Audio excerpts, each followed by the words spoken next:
할렐루야.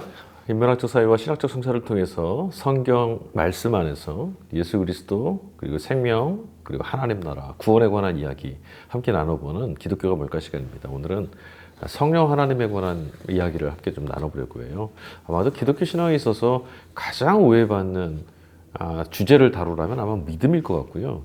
아마 삼위일체 하나님 가운데서 가장 오해받는 분을 뽑으라면 아마 성령이 아니실까 싶어요. 자, 여러분, 우리는 예수를 믿는 공동체입니다. 우리 신앙 공동체, 믿음의 공동체 핵심이 예수님이죠. 예수님의 말씀, 그분의 삶, 그러니까 십자가 부활로 이루어지는 그분의 모든 삶을 우리는 믿습니다. 하나님의 아들로, 구원자로, 그리스도. 하지만 여러분, 우리가 그분에 관해서 알고 있는, 우리가 믿고 있는 모든 것들은 실은 그와 함께 했었던 제자들의 증언과 그 제자들의 증언을 통해서 예수 부활 사건에 참여했던 초기 기독교 공동, 그들의 신앙, 그들의 증언뿐입니다. 우리가 지금 그 2000년 전에 함께했던 초기 교회 공동체 그들과 함께하고 그들의 증언에 동참하기 위해서 우리가 가지고 있는 것은 오직 그들의 증언을 바탕으로 기록된 성경뿐입니다. 우리는 지금 그들과 역사적으로, 시간적으로, 공간적으로 너무나 많은 거리에 떨어져 있어요. 살아온 환경도 문화도 다르고 여건도 다릅니다. 우리는 지금 2000년 전에 그들과 실제적인 연결성을 갖고 있지 않습니다. 오직 한 가지, 그들의 경험이 그들의 경험으로 끝나지 않고 오늘 우리들의 경험으로 함께 공유될 수 있고 우리가 그들의 경험에 참여할 수 있으려면 한 가지 이 실제성을 가져다 줄 수 있는 근거 하나가 있습니다. 성경 말씀은 근거가 될 수 없어요. 왜냐하면 앞서도 말씀드렸지만 2000년 전에 그들의 증언입니다. 그리고 오늘 우리 그 증언을 듣습니다. 이기 때문에 아직은 연결되어 있지 않아요. 근데 그 성경으로 기록된 그들의 증언이 오늘 우리들이 함께 경험할 수 있는 증언, 우리들이 살아갈 수 있는 증언으로 이어지게 할 수 있으려면 아주 결정적인 것이 하나 있어야 됩니다. 그것이 뭐냐면 바로 거룩한 영의, 다시 말하면 성령의 현실성입니다. 쉽게 말씀드릴까요? 2000년 전에 성령을 통해서 그들은 예수님께서 그리스도이시며 메시아이시고 구원자, 하나님의 아들이시라는 것, 그분의 부활을 전적으로 믿을 수 있어. 그 믿음으로 신앙에 참여했습니다. 우리가 그들과 똑같은 신앙의 자리에 참여하기 위해서는 우리도 동일한 성령의 도우심과 감동 안에 있어야만 가능합니다. 그러니까 오늘 그들과 우리의 사이에 이 거리, 또 성경의 진술이, 증언이 우리의 증언과 고백이 될 수 있으려면 이 안에 누가 계셔야 되냐면 성령이 계셔야 된다는 거죠. 성령이 지금 우리와 함께 계시지 않는다면 초기 기독교의 그 원시적인 어떤 복음과 신앙과 우리의 신앙은 결코 일치될 수 없습니다. 다른 거죠, 그냥. 그렇다면 이제 우리는 질문해야 돼요. 단도직입적으로 질문해야 되죠. 성령은 과연 누구십니까? 우리가 성령을 경험했다라면 그 근거는 어디에 있고, 성령은 우리 안에 계시다는 걸 우리가 어떻게 믿을 수 있습니까? 성령은 눈에 보이시지 않는데 말이죠. 우리가 생각해 볼 것이 있습니다. 첫 번째, 성령을 받는다라는 것은 초기 교회 성도들은, 초기 교회는 어떻게 받아들였어요? 초기 교회 성도들은요, 성령이 계시다라는 것을 어떻게 받아들였냐면 자신들이 지금 예수 그리스도, 부활하신 예수님, 십자가에 달리셨다가 부활하신 예수님과 함께하는 공동체, 그분의 운명에 함께 참여된 공동체라는 것을, 그런 공동체, 바로 내 자신이, 우리가 바로 그분의 한 몸이 되었다는 것을 이해할 수 있는, 자기를 이해할 수 있는 아주 객관적인 표지였어요. 성령은 그런 분이셨죠. 성령이 계시다. 그러면 성령으로 역사되셨던 예수 그리스도와 우리는 한 몸이고 한 몸 공동체구나 이해한 거예요. 성령이 계셔서 나타난 어떤 현상 자체가 중요한 것이 아니라 이 현상을 통해 성령이 우리 가운데 계시다. 그러니 우리와 함께 계신 성령은 예수 그리스도의 영이셨다. 그러면 우리는 예수님과 일치되어 있는 것이다. 이렇게 얘기해요. 여러분, 성령 받는다는 게 다시 한번 여쭙겠습니다. 그럼 도대체 어떤 것입니까? 그분이 우리와 함께 계시다는 것을 우리가 어떻게 실감할 수 있죠? 음악적인 또는 그림을 그리거나 글을 쓰는 것처럼 연습을 많이 하고 일만시간의 법칙처럼 어느 수준에 도달하게 되면 얻을 수 있는 것이 바로 성령의 경험일까요? 오순절에 성령이 임하셨다라고 하는 사도행전의 기록이 있죠. 그 기록을 보면서 우리는 그날에 그런 일들이 일어났나, 아주 특별한 일들이 일어났나, 아주 간단하게 이해하곤 하는데 그렇지 않습니다. 한번 질문해 볼까요? 성령은 과연 어디 계셨다가 그날 오순절에 임하셨던 거예요? 성령은 역사 속에서, 신약의 역사 속에서 그날 처음 인류의 역사 가운데 찾아오신 분은 아니죠. 성령은 이미 존재하셨습니다. 언제부터 존재하셨냐면 처음 세상을 여셨던 하나님이 창조하셨던 그때에도 성령은 활동한 창조의 영으로, 생명의 영으로 이 땅 가운데 함께, 이 땅 전체를 살아있도록 하나님의 말씀이 말씀되도록 살아있도록 모든 것이 존재하도록 감싸신 분이 바로 성령이었어요. 그 뒤로 이스라엘 전 역사, 가나안 땅에 들어갈 때까지 있었던 광야 사건들이나 가나안 땅에서 있었던 어떤 전쟁의 이야기들, 포로로 끌려갔던 이야기들, 그 모든 역사 과정 안에 성령은 함께 계셨습니다. 그리고 오늘도 성령은 우리와 함께 계십니다. 바로 생명과 관련된 생명을 보듬고 지키고 돌보고 잉태케 하는 모든 역사 가운데 성령은 함께 계십니다. 이런 성령의 함께 계심을 구약에서는 루아흐, 신약에서는 푸뉴마라고 하는 단어를 통해서 우리와 함께 계시는 하나님, 성령 우리와 함께 계신다라고 이해해요. 그러니까 성령이라고 하는 하나님을 성령이라고, 성령을 하나님으로 이해. 고대의 사람들, 구약과 신약을 살았던 신약 공동체들이 이런 생명, 하나님께서 우리와 함께 계셔서 우리 안에 생명이 있다, 생명이 있다라면 하나님이 우리와 함께 계신다라고 하는 것들을 이해하는 그들의 인식의 어떤 안에 있던 내용이라고 보셔도 돼요. 그러니까 하나님을 그렇게 이해했고 생명을 하나님으로, 하나님께서 여기 계시다는 것을 이해했고 그 과정 전체를 성령의 역사다라고 이해한 거죠. 사도행전은 우리가 보통 교회의 역사 또는 복음의 역사, 선교의 역사, 그래서 구약에는 역사서들이 있는 것처럼 신약에도 신약의 그런 역사서다라고 이해하곤 합니다. 하지만 사도행전을 기록했던 누가는 사실은 본래 목적은 그것이 아니었어요.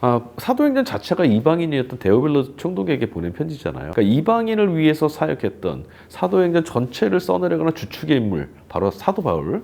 그 사도 바울을 변호하기 위한 누가의 기록이었고, 그 누가의 기록이 바로 초기 기독교가 선교를, 또 사도 바울을 이방인 선교를 해석해냈던 재해석의 결과물이 바로 사도행전이었던 거예요. 그 사도행전에 나타나 있는 모든 내용들은 이방인에게 무엇을 가르쳐 주냐면 구약부터 있었던 모든 일들, 구약에 나타났던 어떤 그 환상들, 계시들, 예언들과 예수 그리스도 안에 있었던 일들, 그리고 사도 바울이 전하고 있는 이 복음의 내용과 다 이어져 있다라는 것을 목적으로 하고 있어요. 그리고 그 이어져 있다라는 것, 앞서 모두의 초기 기독교 공동체와 오늘의 우리를 연결해주는 그 가장 중요한 핵심이 성령이라고 말씀드렸잖아요.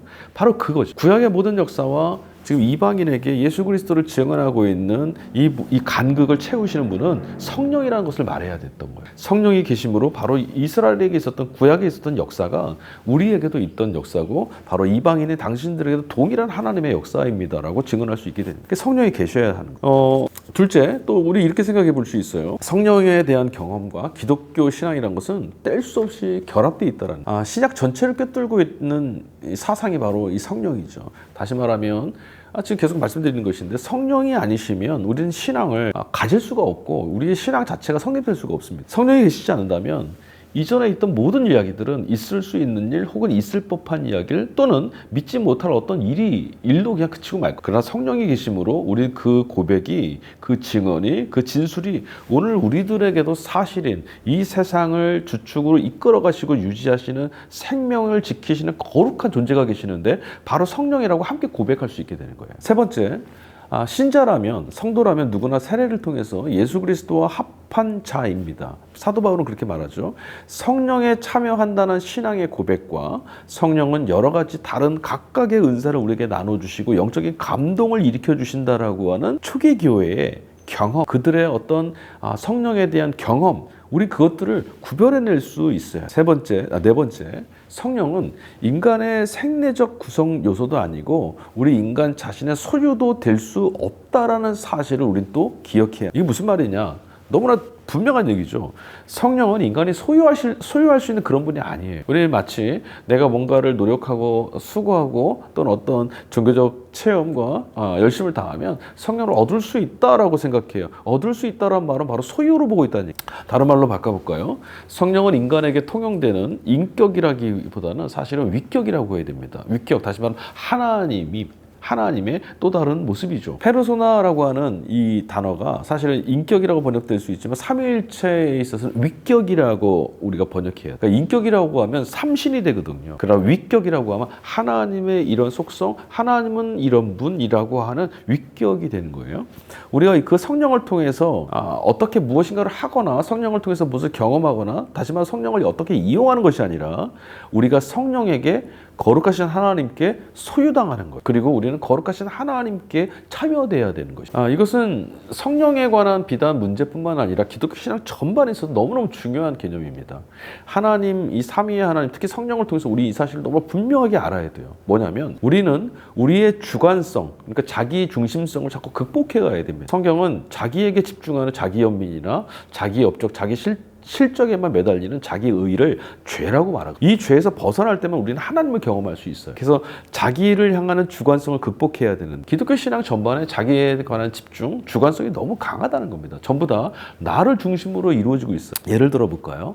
여러분, 우리 은혜를 받는다라는 것도요, 카리스라고 하는 은혜라는 것은 하나님이 여기 계시면 실감했다라고 하는 말이거든요. 근데 우리는 보통 내가 은혜 받았습니다라고 말할 때 어떻게 사용합니까? 여기 하나님이 계시다는 것을 내가 믿게 됐습니다, 경험하게 됐습니다, 나의 모든 감각이 하나님이 여기 계심을 믿게 됐습니다라는 뜻입니까? 내 마음에 듣기에 위로가 되었고, 이 설교가 참 듣기에 좋았고 위로가 됐고, 이 찬양이 참 듣기에 좋았고 감동적이었다. 우리 이런 식의 내가 경험하는, 내가 인식한 어떤 주관적 감정, 정서적인 반응 정도로 생각한단 말이에요. 예수님께서 사람의 믿음을 보고 병 고치시지 않았냐, 그러니까 주관성이 너무 완전히 극복될 수 있는 건 아니지 않느냐, 이렇게 말씀하실 수도 있어요. 그 사람의 믿음이 하나님 나라의 통치라고 하는 아주 본질적인 믿음 자체가 되는 것은 아닌데도, 그럼에도 불구하고 예수님께서 그렇게 하신 것 아니냐, 예수님이 그걸 보고 이렇게 해주신 것 아니냐, 그럼 따라서 믿음이 어떤 특별한 역할을 하고 있는 건 아니냐, 우리 이렇게 생각하고 또 그렇게 말하곤 합니다. 성경, 특별히 복음서를 읽을 때 우리가 놓치지 말아야 될 아주 중요한 부분은 뭐냐면, 예수님의 진술 자체보다는 사실은 그것을 기록한 복음서 기자들의 시선, 또 그런 시선을 함께 발맞추면서 예수님을 바라보았던 초기 교회 성도들의 삶과 신앙과 증언이 더 중요해요. 왜냐하면 앞서도 우리가 말씀드렸잖아요. 예수님에 관한 모든 이야기들은 예수님을 바라보았던, 경험했던 이들의 증언이라고요. 그러니까 그들이 똑같이 2000년 전에 이 땅에 오신 예수님을 바라봤던 수많은 유대인들 가운데 그들이 예수님을 보면서 특별하게 경험해낸 것이 우리에게 지금 중요한 거죠. 어떤 이들은 예수님을 믿지 않았어요. 지금도 이스라엘 땅에는 유대인들은 예수님은 단순히 랍비라고 보지 오셨던 메시아로 보지 않습니다. 그들은 지금도 메시아가 오실 거라고 믿어요. 그러니까 어떤 이들은 보지 못했지만 2000년 전 나사렛 예수를 통해서 어떤 이들은 보았다는 거죠. 그 어떤 이들은 무엇을 보았을까가 우리가 복음서 말씀을 통해서 알아야 되는 거고, 포착해야 되는 거고, 경험해야 되는 거고, 복음서 기자의 눈, 복음서 기자가 갖고 있던 영적인 통찰력, 그 시선 말입니다. 너의 믿음이 너를 구원했다라고 하는 말씀 안에서 이 사람의 믿음이 중요한 게 아니에요. 그렇게 말씀하시는 예수님이 더 중요한 거죠. 그리고 그 말씀 속에서 무엇인가를 읽어낸 복음서 기자의 시선이 우리가 더 중요한 겁니다. 성령에 대한 본질적 핵심은 앞서 말씀드렸지만 가장 중요한 건, 우리가 놓치지 말아야 될 것, 성령을 대할 때마다 하나님은 우리가 소유할 수 있는 대상이 아니다라는 것, 우리는 하나님께 속해져 있는 존재라는 것이에요. 우리는 하나님이 여기 계시면 실감하고 싶어요. 어떤 것을 통해서도 하나님 여기에 끌어오고 싶습니다. 그러나 더 중요한 건 뭐냐면, 우리가 하나님을 어떻게 할 수가 없어요. 이 인식을 바꾸시면 어떻게 되는 줄 아세요? 네, 우리가 지금 여기, 아니 언제 어디서나 하나님 안에 있다라는 걸 보게 돼요. 소유가 아니라면 어떤 것이어야 됩니까? 하나님은 어떤 분이셔야 돼요? 존재이십니다. 우리가 내 마음대로 우리의 뜻대로 어떻게 할 수 있는 분이 아니에요. 그분은 인격을 갖고 계시단 말이죠. 인격적인 하나님이시란 말은 우리가 마음대로 할 수 없습니다. 없다라는 뜻이죠. 내 인격이 너의 인격과 다른 것처럼 마음대로 할 수 없어요. 그런 점에서 성경은 성령을, 또 하나님을 인격이라고 자꾸 말하는 겁니다. 성령은 우리 뜻대로 할 수 없어요. 마치 지금 우리가 기도하면 여기에 바람이 불고 치유가 일어나고 어떤 능력이 나타나는 것처럼 막 생각하시는데, 그럴 수 없습니다. 오늘은 우리가 기도했을 때 성령이 나타나셨지만 어떤 날은 나타나시지 않을 수도 있어요. 오늘은 우리가 어떤 이가 손을 얹어서 기도했더니 치유가 일어나는데 어떤 때는 일어나지 않을 수도 있습니다. 성령, 그분의 뜻에 달려 있습니다. 그분이 인격이시라. 성령은 바람처럼 자기의 의지대로 오시고 가시고 생각하시고 일하십니다. 불고 싶으면 부는 것이죠. 그러나 그분이 하시는 일 자체의 목적은 분명합니다. 바로 예수님께서 그리스도이시라는 것, 그분의 모든 말씀과 그분의 모든 삶, 십자가와 부활을 통해 하나님을 믿을 수 있도록 증언하시고 감동 주시는 그 일이죠. 우리는 끊임없이 믿음을 강조합니다. 믿음만큼 중요한 게 또 기독교 신앙이 없지 않겠어요? 바울은 그런데 산을 옮길 만한 믿음이 있다고 해도 그게 그닥 대단한 것 아닌 것처럼 말합니다. 산을 옮길 만한 믿음이 있어도 그것이 다가 아니라고 말하죠. 사랑을 이야기하면서 바울은 그렇게 말해요.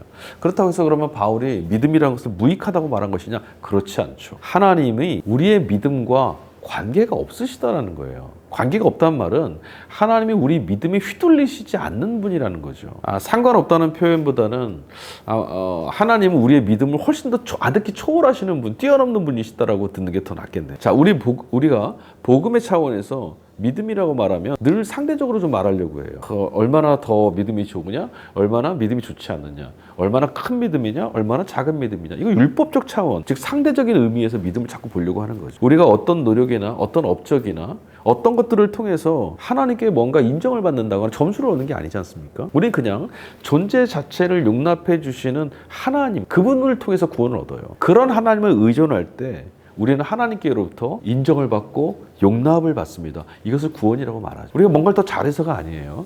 그런 하나님을 의존할 때 결론적으로 말씀드리겠습니다. 성령을 대하는 기독교 신앙의 핵심, 우리 이 두 가지만은 기억해야 됩니다. 성령이 오늘 어떤 방식으로 어떤 사역을 어떤 놀라운 일들을 이루시는지는 우린 다 가늠해 볼 수는 없습니다. 그러나 분명한 건 성령은 반드시 생명 살림의 역사 가운데 참여하시는 분이시고, 성령은 그런 생명 살림 구원이 어디 있느냐, 바로 그리스도께 있다는 것을 우리에게 집중하도록 가르쳐 주시고 감동 주시는 분일 거예요. 자, 두 가지만 집중. 성령은요, 삼위일체 차원에서 하나님과 동등된 위격을 가지신 분이기 때문에 우리가 그분의 자유, 그분의 의지를 훼손시키지 말아야 합니다. 그분의 임의성, 그분의 배타성, 그분의 주권성이 안에 있다라는. 그러니까 사실은 어떤 치유 사역이나 이런 것들 상당히 좀 조심스럽죠. 정말 하나님께서, 성령께서 주신 은사를 가지고 고통 가운데 있는 일을 치유하는 건 너무 귀한 일이지만, 우리가 정한 때 우리가 원하는 방식으로 언제나 똑같은 방식으로 그를 치유해낼 수 있다? 그럴 수 없어요. 우리는 그저 간절히 성령의 역사를, 하나님의 자비를, 예수 그리스도의 구원을